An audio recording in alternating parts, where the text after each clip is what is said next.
Presiden Prabowo menegaskan Indonesia tidak akan mengemis dan berlutut sama Amerika. Presiden Prabowo memberikan statement Indonesia tidak akan pernah tunduk pada Amerika. Bahkan Presiden Prabowo yakin akan kemampuan Indonesia untuk berdiri di atas kaki sendiri. Ternyata kroni-kroni Israel mulai bergerak. Dalam hal inilah kita sangat mendukung penuh bagaimana sosok pemimpin yang berani, dan tentunya dalam hal ini, membuat bangsa kita semakin disegani oleh bangsa-bangsa dunia luar. Namun, akankah bangsa ini aman dan damai? Bagaimana bangsa kita tidak akan pernah tunduk kepada Amerika, bahkan yakin dan percaya bangsa kita akan berdiri di kaki sendiri? Tentunya karena jika kita lihat, dari bangsa kita yang luas dan kekayaan yang besar tentunya akan mampu, namun umahat semua, buat yang baru. Bergabung silahkan bantu channel ini dengan menekan tombol like dan subscribe-nya terlebih dulu. Banyak sekali hal yang akan disampaikan oleh Ustadz kita terkait hal ini, maka untuk umahat, simak sampai selesai, dan jika ada tanggapan maka silahkan bisa isikan di kolom komentar tentunya dengan kata-kata yang baik dan juga sopan. Dan nanti di akhir kita akan sama-sama menanggapi akan hal ini, maka selengkapnya mari kita dengarkan terlebih dulu hal yang dijelaskan oleh Ustadz kita ini. Mengancam Presiden Prabowo, kami akan melakukan serangan ke Indonesia. Tapi Presiden Prabowo memberikan jawaban, Indonesia siap berperang. Bahkan sebelum bapaknya memberikan statement, otomatis bapaknya Israel, Amerika. Presiden Prabowo menegaskan Indonesia tidak akan mengemis dan berlutut sama Amerika. Presiden Prabowo memberikan statement Indonesia tidak akan pernah tunduk pada Amerika. Bahkan Presiden Prabowo yakin akan kemampuan Indonesia untuk berdiri di atas kaki sendiri. Ternyata kroni-kroni Israel mulai bergerak. India, Australia mulai masuk senjata ke separatis OPM. Nah, tapi Masya Allah, Prabowo mengeluarkan statement yang cukup keras terhadap India. Ya. Sehingga akhirnya, Masya Allah, walaupun 15 pangkalan militer Amerika sudah mengelilingi Indonesia, yang remote-nya ada di Darwin, Australia. Sementara 10 tahun kemarin, Mr. Mulyono memberi karpet merah untuk membangun markas militer Cina di Natuna. Ini kondisi danger. Tapi alhamdulillah, lobi-lobi Presiden Prabowo, beliau sampai tidak menghadiri acara G7, beliau fokus ke Rusia. Alhamdulillah, kapal selam nuklir paling canggih milik Rusia digerakkan ke perairan Indonesia untuk mengimbangi kekuatan Amerika maupun Cina. Alhamdulillah. Tapi yang mengejutkan kita, kenapa Israel tidak jadi nyerang Indonesia? Padahal statement Presiden Israel, kami akan bombardir Indonesia, ya kan? Kami akan serang Indonesia. Perdana Menteri Benyamin Netanyahu. Kenapa kok nggak jadi? Wa makaru wa makarallah wallahu khairul makirin. Mereka membuat makar, tapi Allah balas makar mereka, dan Allah sebaik-baik pembuat makar. Tiba-tiba tidak ada panas, tidak ada hujan, Iran menyerang Israel.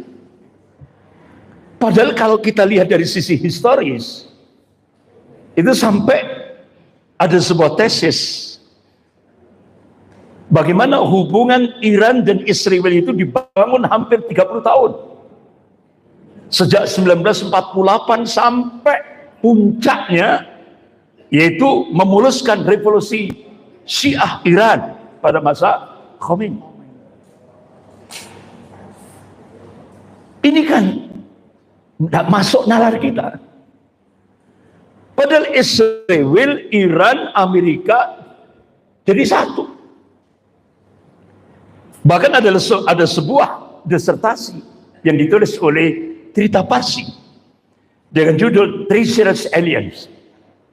Jadi ini aliansi berbahaya. The secret dealing of Israel, Iran, and the US. Ada kesepakatan rahasia antara Israel, Iran, dan Amerika. Jadi ternyata ini data-data empiris ini diungkap. Bagaimana kerjasama antara Iran, Israel, Amerika menghancurkan sebuah negara yang berdaulat, yang waktu itu dipimpin oleh Saddam Hussein. 37 negara sekutu Amerika membombardir Irak. Ini kerjasama antara Iran, Israel, dan Amerika. Hampir kurang lebih 70.000 umat Islam Ahlus Sunnah di Irak dibantai dengan cara-cara yang sangat biadab. Terlebih di kota Fallujah, itu tempat Ahlus Sunnah. Imam-imam masjid dibor pakai bor listrik, kepalanya, dadanya, ini. Tiap masjid dihabisi. Tidak hanya jamaah masjid, door to door. Puncaknya dini hari, Amerika menjatuhkan bom kimia lewat pesawat.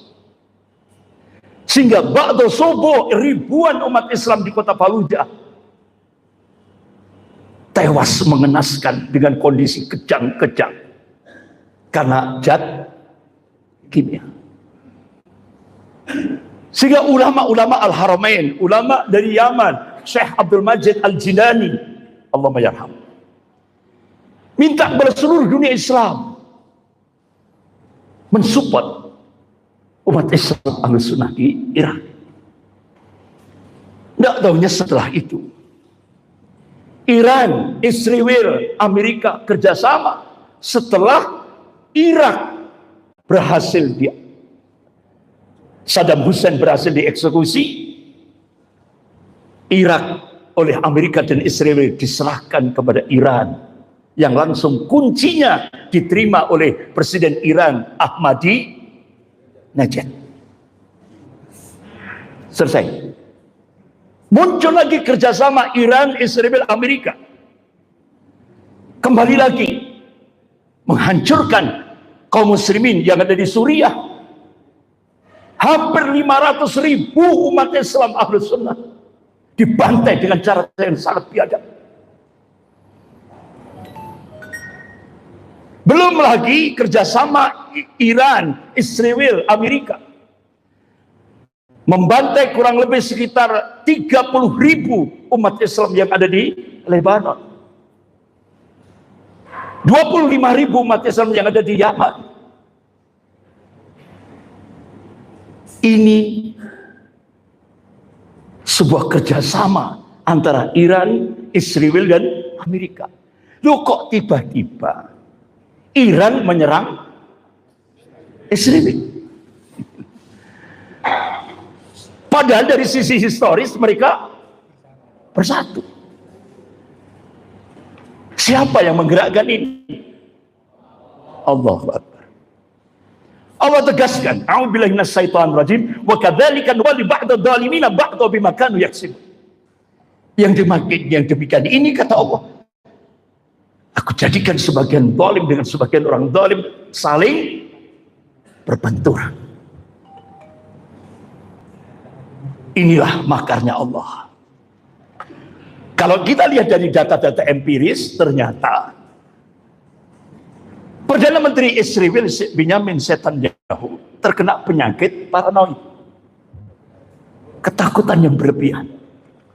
Sehingga akhirnya Panglima TNI Iran, Panglima tentara Iran dibunuh pakai drone. Yang kedua, tamu-tamu kenegaraan Iran. Yang terakhir adalah Ismail Haniyeh dari Hamas. Itu tidak lepas daripada operasi intelijen Mossad. 2 bulan sebelum kejadian itu, intelijen Mossad sudah pasang bom di hotel itu. Sehingga ini benar-benar melecehkan kedaulatan Iran. Yang terakhir, tiba-tiba Perdana Menteri Israel terkena lagi penyakit paranoid. Sehingga dia perintahkan pasukan elitnya untuk membunuh pakar-pakar nuklir Iran. Sehingga akhirnya terjadilah balas dendam. Ini makarnya Allah ini. Oleh karena itu bagaimana kita? Rasulullah SAW memberikan arahan. Kalau kita hidup di akhir zaman ini akan dipenuhi dengan fitnah-fitnah akhir zaman. Kalau kita ingin selamat, yang pertama, al-mubadirah bi'amal, bersegera beramal soleh. Yang kedua, at-tamassuk bisunnah, berpegang pada sunnah Rasulullah SAW. Yang ketiga, ar-ruju' ilal ulama, kembali ke ulama.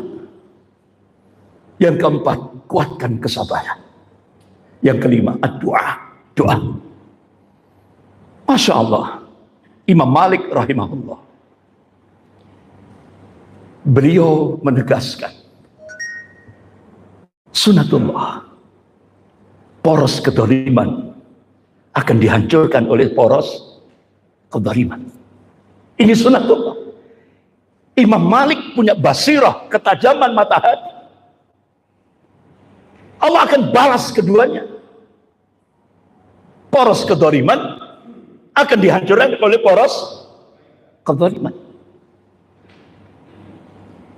Oleh karena itu Syekhul Islam Ibnu Taimiyah rahimahullah, kalau sudah 2 poros kedoliman sudah berperang, umat Islam harus bergembira, duduk manis dengan mengucapkan kalimat tahmid, alhamdulillahirabbil alamin.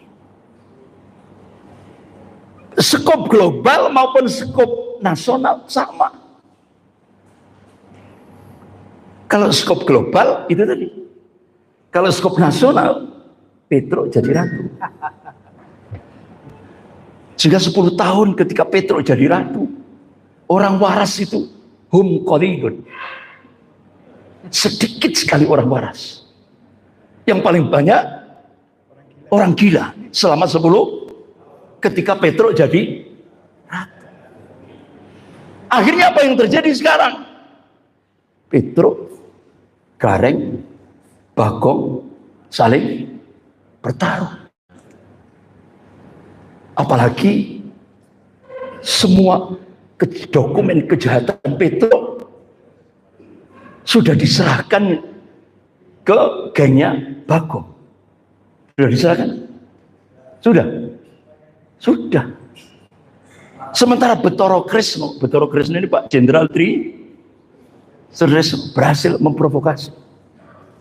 Rubah sistem, kembali ke Undang-Undang Dasar 1945.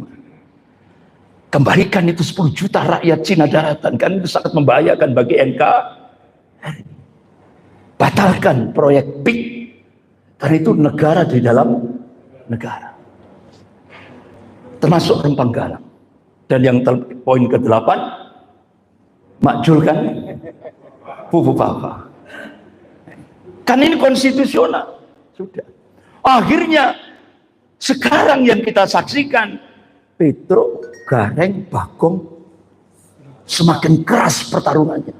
Oleh karena itu kita ulama umat Islam purnawirawan duduk manis sambil ngopi. Ucapkan kalimat tahmid, alhamdulillahirabbil alamin. Allah tegaskan, ya kan? Allah sudah menegaskan dalam surah Al-Fat ayat 23. A'udzubillahi minasyaitonir rajim. Sunnatullahi allati qad khalat min qabl wa lan tajid sunnahi tabdila. Jadi sunnatullah itu sudah berlaku sejak dulu, kata Allah. Dan kalian tidak akan pernah melihat, menyaksikan perubahan akan sunnatullah. Artinya apa? Allah menegaskan sejarah akan berulang. Ya. Kalau dulu ABRI dan umat Islam bersatu melawan komunis, PKI. Insya Allah sejarah akan berulang. TNI bersama umat Islam akan bersatu lagi melawan komunis gaya baru. Takbir! Dan sejarah akan berulang. Ini Allah sendiri yang mengabarkan.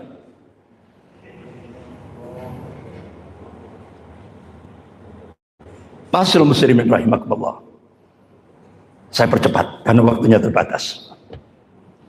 Ini sebagai muhasabah, introspeksi saat Indonesia dicengkeram oleh imperialisme Amerika. Ada 4 lembaga yang digunakan oleh imperialisme Amerika untuk menghancurkan umat Islam di Indonesia. Yang pertama, National Intelligence Council, Dewan Intelijen Nasional Amerika, yang menaungi 15 negara. Dia melakukan riset dan hasilnya bulan Desember 2004 dipublish. Ada 4 skenario. Ini diprediksi ada 4 skenario. Makanya dia merilis dengan laporan berjudul Mapping the Global Future. Pemetaan masa depan dunia. Yang pertama, ini prediksi dari National Intelligence Council. Start 2020, 15 tahun ke depan sejak 2020, Cina dan India akan menjadi pemain penting dalam aspek ekonomi dan politik dunia. Yang kedua, ini skenario yang kedua. Amerika masih memimpin dunia. Karena Amerika ditopang oleh kekuatan lobby Zionisme Yahudi internasional yang sering disebut dengan global predator atau elit global. Yang ketiga akan muncul, skenario yang ketiga ini tidak bisa dibendung. Ya, sudah. Poin yang ketiga akan muncul a new Islamic Caliphate, sebuah pemerintahan Islam global yang akan memberikan tantangan pada norma-norma dan nilai-nilai global barat. Masya Allah. Indonesia, Turki, Pakistan, Malaysia. Bahkan Presiden Thayyip Erdogan ketika datang ke Jakarta, tanda tangan. Pakistan, Turki, Indonesia, dan Malaysia. Ini nggak bisa dibendung. Oleh karena itu, National Intelligence Council memunculkan skenario yang keempat untuk menghambat Safatul Islamiyah start 2020. Lewat apa? Cycle of fear, lingkaran ketakutan. Dimunculkan sebuah proyek besar, Global War on Terrorism. Jadi hakikat Global War on Terrorism itu adalah Global War on Islam. Titik, tidak ada koma. Dan itu disampaikan oleh mantan Satgas Intel Pusat, Laksamana Mulyo Wibisono. Kemudian lembaga yang kedua, Rand Corporation. Ini lembaga think tank terbesar di dunia. Markasnya di California, Amerika Serikat. Pekerjaannya kurang lebih 1.600 orang. Tidak ada yang S1, S2, S3. Semua prof di bidangnya masing-masing. Ini salah satu lembaga think tank paling berpengaruh pada policy kebijakan Amerika. Pendukung aliran ini waktu itu dipimpin oleh Deputi Menteri Pertahanan Amerika Serikat, Paul Coates. Anggarannya 100 sampai 150 miliar US per tahun. Terikat dengan Badan Intelijen Amerika, CIA dan FBI. Pekerjaannya cuma satu, melakukan studi, analisa bagaimana menghadapi Islam dan kaum muslimin. Yang puncaknya bagaimana memerangi umat Islam. Sehingga akhirnya Deputi Menteri Pertahanan Amerika Serikat Paul Voigt untuk menghadapi umat Islam Indonesia, jangan lewat serangan militer. Kalau pakai serangan militer, pasti bangkit ruhul jihadnya.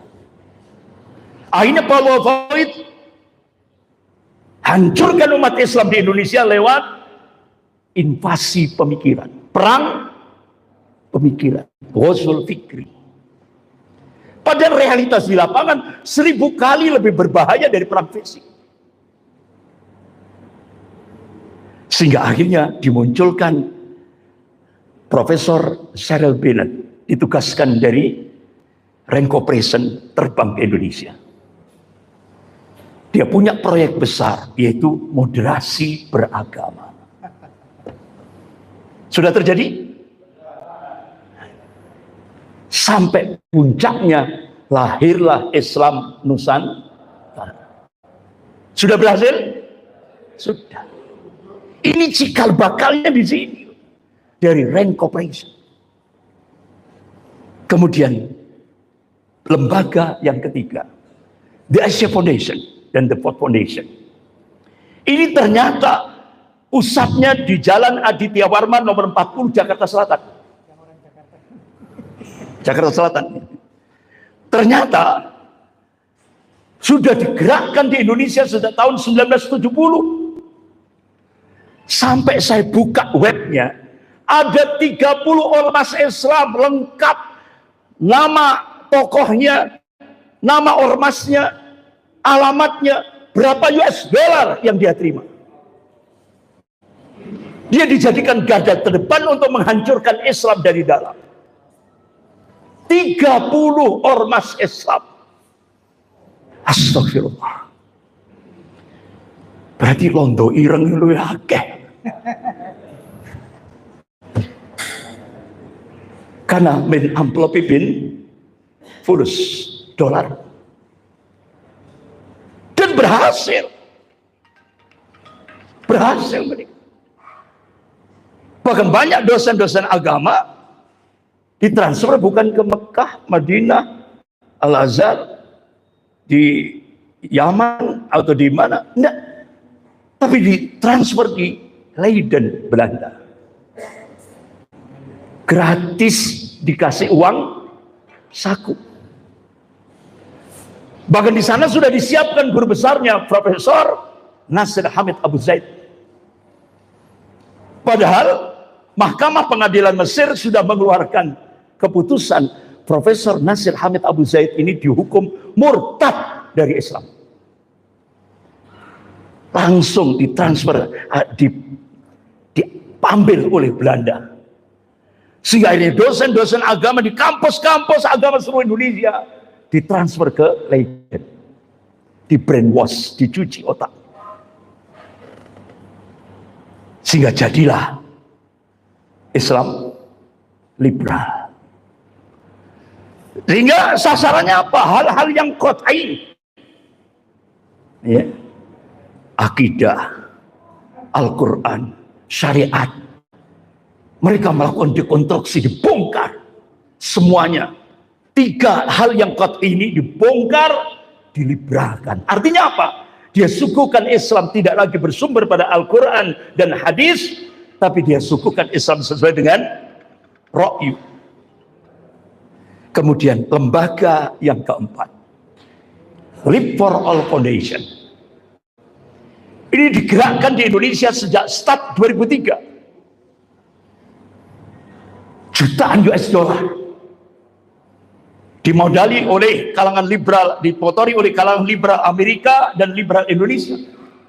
Dan disupport oleh pengusaha-pengusaha Zionis Yahudi Internasional Amerika dan pengusaha-pengusaha Kristiani Amerika. Kalau Bapak, para tokoh, para kiai buka webnya, umat Islam yang komitmen pada Al-Quran dan hadis itu musuh number 1. Sehingga akhirnya dia bercita-cita ingin menjadikan umat Islam di Jawa ini seperti sekian ratus tahun yang lalu. apa? Hinduisme. Sehingga akhirnya apa yang terjadi? Dimunculkan kearifan budaya lokal. Inilah yang terjadi.